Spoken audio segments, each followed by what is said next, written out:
Hotep. Hotep. Hotep. Hotep est une vieille salutation africaine qui veut dire « venir en paix envers une personne ». Aujourd'hui, nous partons pour un voyage dans le temps, très loin dans le passé. Nous allons découvrir une civilisation fascinante, l'Égypte ancienne. Mais attention, nous n'allons pas l'appeler Égypte. Nous allons utiliser son nom original, celui que ses habitants lui donnaient. Ce nom est Kemet. C'est un mot très important qui nous raconte déjà une histoire. En effet, Kemet signifie la terre noire. Ce nom n'a pas été choisi au hasard. Il décrit quelque chose de très précieux pour les anciens Égyptiens. Cette terre noire était la clé de leur survie et de leur richesse. Une véritable bénédiction qui a permis à leur incroyable civilisation de naître et de prospérer pendant des milliers d'années. Mais pourquoi la terre noire? Imaginez un immense désert, le Sahara, où presque rien ne pousse. Au milieu de ce désert coule un fleuve majestueux, le Nil. Chaque année, ce fleuve sortait de son lit. C'était la grande inondation. Quand les eaux se retiraient, elle laissait derrière elle une couche de terre très foncée et très riche. C'était le limon. Ce limon noir était un engrais naturel exceptionnel qui rendait les terres incroyablement fertiles. C'est sur cette bande de terre noire, le long du Nil, que les anciens Kémites cultivaient le blé, l'orge et beaucoup d'autres choses. Kemet, c'était donc cette terre fertile, un cadeau du fleuve qui offrait la vie au milieu du désert aride. Le mot Kemet est donc directement lié à la géographie et à l'agriculture et au peuple noir autochtone de Kemet. Il nous rappelle que toute cette civilisation reposait sur le rythme du Nil. Les Kémites divisaient d'ailleurs leur pays en deux parties. Il y avait Kemet, la terre noire et fertile, où les gens vivaient et cultivaient. Et puis, il y avait Decheret, la terre rouge. C'était le nom qu'ils donnaient au désert qui entourait leur vallée. La terre rouge était associée à la mort, au chaos et au danger. La vie se concentrait donc sur la terre noire, un espace de sécurité, d'abondance et de civilisation. Cette opposition entre le noir et le rouge était fondamentale dans leur vision du monde. Il est aussi important de noter que le mot Kemet, en désignant la terre noire, est parfois interprété comme la terre des Noirs, en référence à ses habitants. Les anciens Kémites se représentaient eux-mêmes avec une peau aux teintes variées, souvent foncées, comme on peut le voir sur leurs fresques et leurs statues. La population de Kemet était diverse, un mélange de peuples venus de différentes régions d'Afrique et du Proche-Orient. Cette diversité a été une grande richesse pour leur culture. Le nom Kemet porte donc en lui plusieurs significations profondes.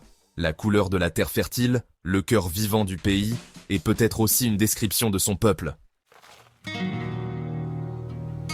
Comment vivait-on à Kemet il y a 4000 ans?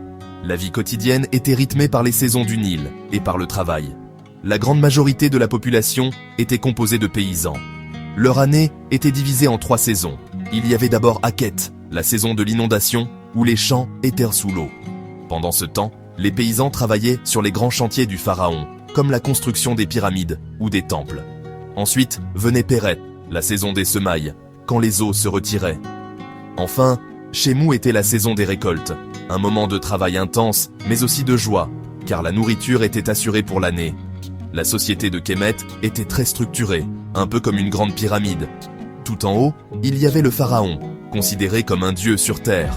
Juste en dessous, on trouvait les vizirs, les prêtres et les hauts fonctionnaires qui aidaient le pharaon à gouverner.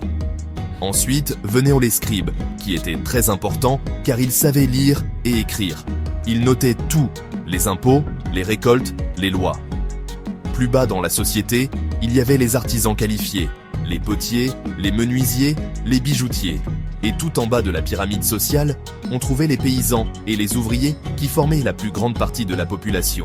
Chacun avait sa place et son rôle à jouer. La famille était au cœur de la vie à Kemet. Les gens se mariaient jeunes et les enfants étaient considérés comme une grande bénédiction. Les maisons étaient simples, construites en briques de boue séchées au soleil. Un matériau parfait pour le climat chaud et sec. À l'intérieur, le mobilier était simple, des nattes pour dormir, des tabourets et des coffres pour ranger les affaires. Les Kémites aimaient aussi beaucoup s'amuser. Ils jouaient à des jeux de société, comme le Senet, un ancêtre de notre jeu de dames.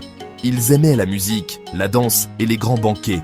Ils prenaient aussi grand soin de leur apparence, utilisant maquillage, bijoux et perruques. Ils croyaient en de nombreux dieux et déesses qui contrôlaient tous les aspects de la nature et de la vie humaine. Ra, le dieu du soleil, était l'un des plus importants. Osiris était le dieu du royaume des morts, et Isis, son épouse, était une déesse magicienne et protectrice. Pour honorer leur dieu, les Égyptiens construisaient des temples magnifiques. Ils croyaient aussi fermement en une vie après la mort.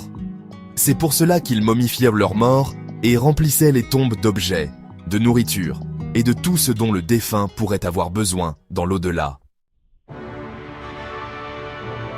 La civilisation de Kémet nous a laissé des monuments incroyables qui fascinent le monde entier. Les plus célèbres sont bien sûr les pyramides. Ces constructions gigantesques étaient en fait des tombeaux pour les pharaons. La plus grande et la plus connue est la pyramide de Khéops sur le plateau de Gizeh. Elle a été construite il y a plus de 4500 ans. Pour la bâtir, il a fallu des millions de blocs de pierre, pesant chacun plusieurs tonnes. C'est un véritable exploit d'ingénierie et de mathématiques. Les Kémites avaient des connaissances très avancées pour l'époque, ce qui leur a permis de réaliser ces merveilles qui défient le temps. Les pharaons étaient les rois tout-puissants de Kémet. Ils étaient plus que des rois, ils étaient vus comme des intermédiaires entre les dieux et les hommes. Certains sont devenus très célèbres. On pense par exemple à Toutankhamon, dont le tombeau a été découvert presque intact en 1922, rempli de trésors extraordinaires.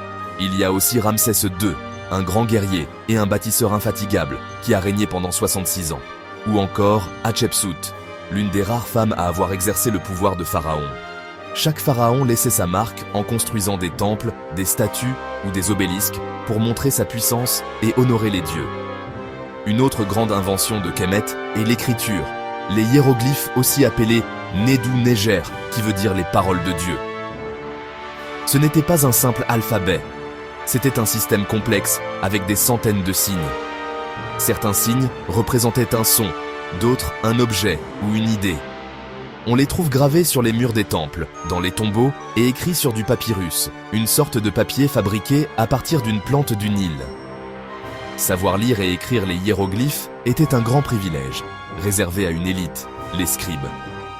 Grâce à cette écriture, nous connaissons aujourd'hui leur histoire, leurs croyances et leur administration.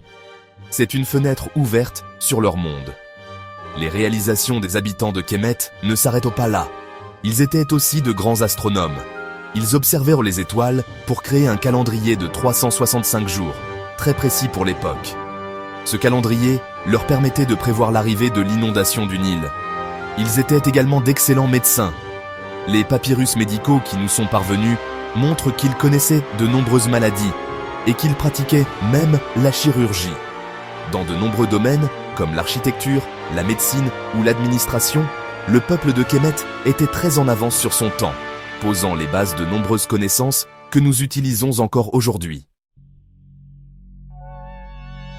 Pourquoi est-il si important de parler de Kémet aujourd'hui, en 2025 ? Tout d'abord, parce que cette civilisation est l'une des plus anciennes et des plus longues de l'histoire de l'humanité. Elle a duré plus de 3000 ans. Étudier Kémet, c'est comprendre les racines de nombreuses cultures, y compris la nôtre. Beaucoup de nos idées sur le gouvernement, la religion, la science et l'art ont des origines lointaines dans la vallée du Nil.